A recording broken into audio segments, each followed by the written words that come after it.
Welcome to Eerie Bites of History, your daily serving of strange bites of the past. Today we have a queen with a bloody legacy, a kingdom of fantasy, and the birth of a chocolate empire, all of which happened on October 1st. Let's begin. On October 1st, 1553, Mary Tudor was crowned Queen of England, but this was no ordinary coronation. It was the end of a deadly struggle for the throne. Only weeks before, Lady Jane Grey, the 9 Days Queen, had been placed on the throne in a desperate plot to block Mary's rise.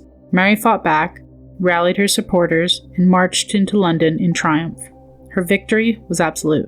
But the kingdom she inherited was fractured and unstable. The coronation was drenched in ritual and spectacle. Incense filled the air, choirs sang, and Mary, clad in crimson and purple, bowed her head as the ancient crown of Edward the Confessor was pressed down upon her.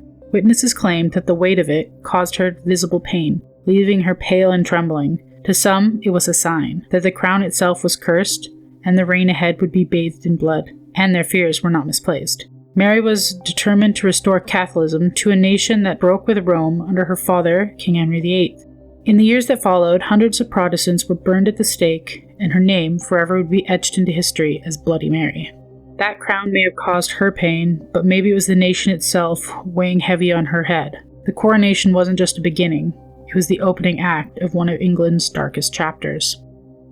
On October 1st, 1971, the gates of Walt Disney World opened in Orlando, Florida.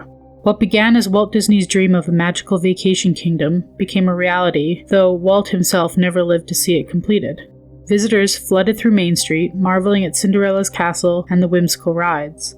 On the surface, it was the happiest place on earth, but even on that first day, shadows lingered behind the smiles. The massive construction had claimed lives, and the accidents were rarely spoken about in public. Rumors persisted that some of those workers never truly left. Cast members whispered about unexplained footsteps, flickering lights, and sudden cold chills inside the attractions. The haunted mansion, meant to be playful fun, is said to harbor something far darker. For most, Disney is pure wonder. Magic often comes with shadows, and beneath the laughter in the hidden corners of the park, the folklore endures. The restless dead remain, turning the happiest place on earth into something more out of a horror movie. On October 1st, 1903, Milton Hershey broke ground on the chocolate factory that would grow into the largest in the world. But Hershey didn't just build a factory, he built an entire town.